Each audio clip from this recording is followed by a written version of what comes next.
Hey everybody, David the AI Guide here. Welcome to another episode on the AI Guide where we're making AI human.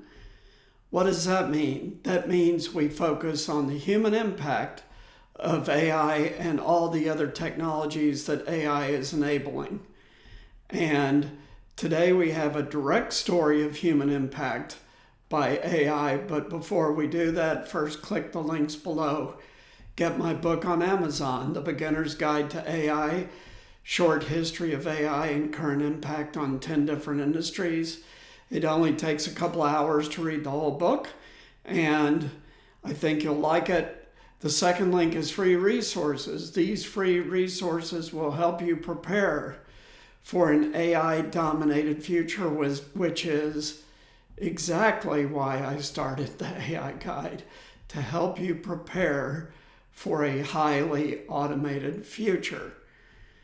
So the article today is very interesting in that it's talking about AI in an industry that is usually not a quick adopter of new technologies. Why?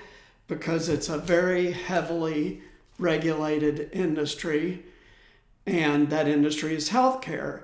And the reason it's heavily regulated is, as you know, we're dealing with people's lives and also the need for confidentiality. You don't want people's personal medical information out in the public.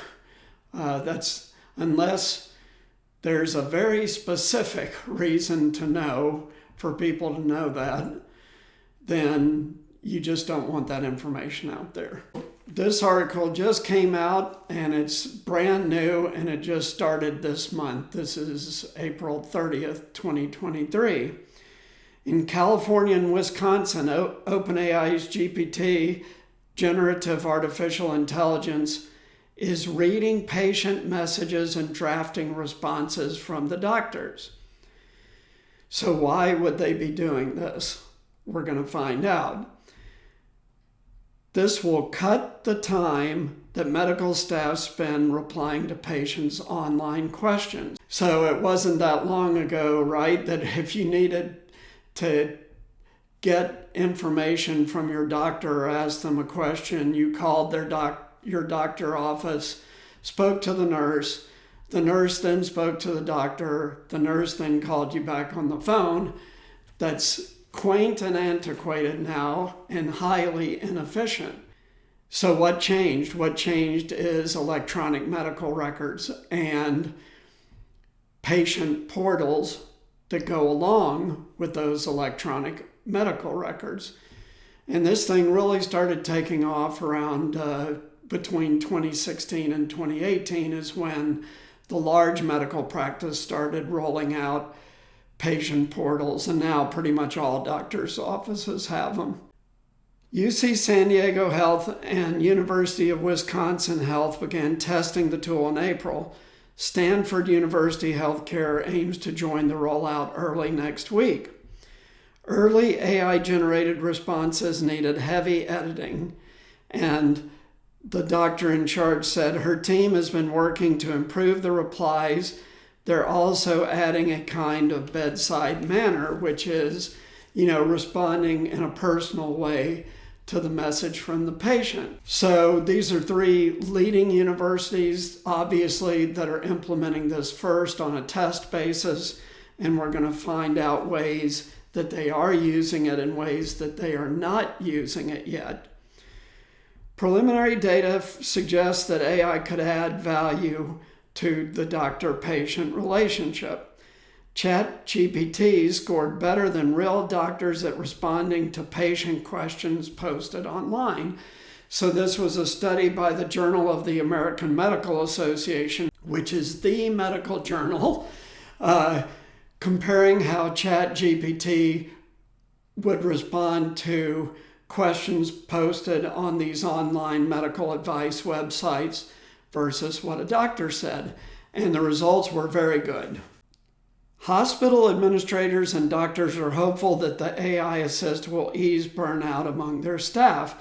So the pandemic has been extremely stressful on healthcare staff, In fact, a lot of nurses have quit because it was just an extremely stressful thing to go through. The crush of messages and health records management is a contributor to that stress. So there's a company called Epic that built a tool called MyChart, and Epic saw logins more than double from 106 million in the first quarter of 2020 to 260 million in the first quarter of 2023. That's like 160% increase. That's a massive increase. So think about that. Last quarter, January to March of 2023, 260 million messages to doctors. All of us who use email in our work know what a nightmare this is, right? I mean, basically, I've said to people at my own job recently, it's coming down to a choice between answering people's emails or getting actual work done. And think about what it's like with doctors, especially at hospitals like these. They are mandated to see a certain number of patients every day. And then on top of that, they have to answer all these questions. I have gotten responses from some of my doctors late at night, 10, 11 o'clock, answering my questions to them. So this is really adding to the pressure of their jobs.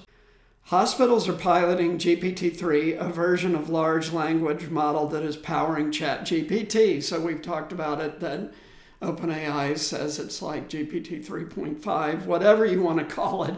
ChatGPT is what they're using, not GPT-4, which we all know is even better at answering questions than ChatGPT.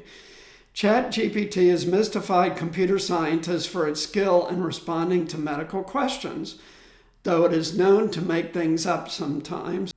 ChatGPT can also pass the U.S. medical licensing exam, just like the bar exam that we talked about last week. OpenAI's language models haven't been specifically trained on medical data, so these large language models are extremely good at answering many different questions, including medical, without the specific training. That's why these models are a breakthrough in AI.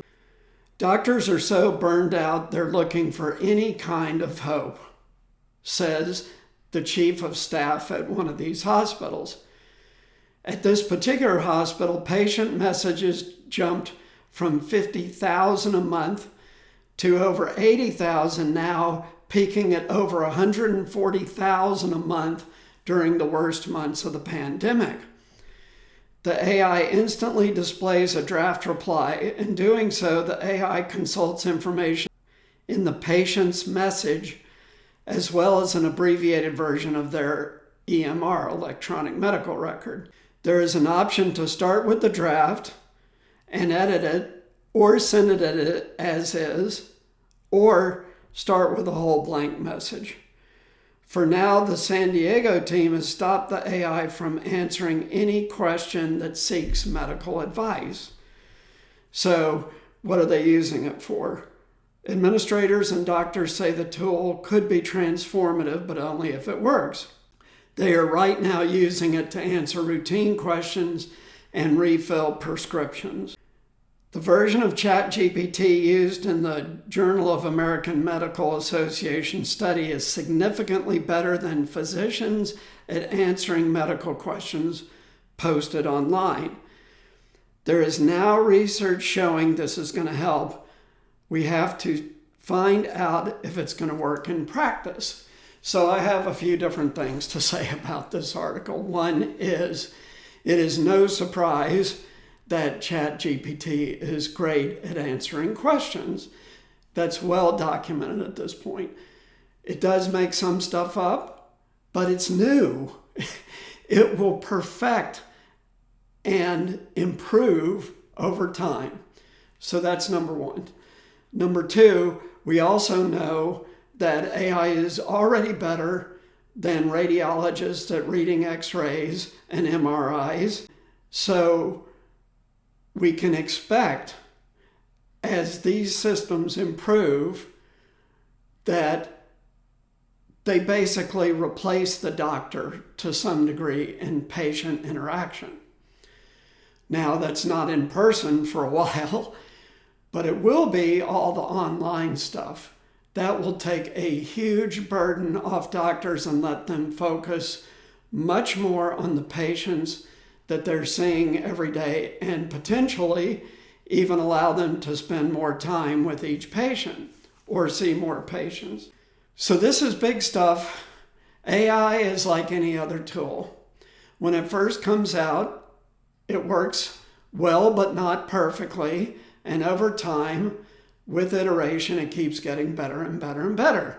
Now, when these institutions upgrade from ChatGPT to GPT-4, that will be a whole other step change. But I'm going to say that it is 2023, April 30th. I'm going to say that by 2025, you will not know if you're being answered through the patient portal by a doctor or an AI.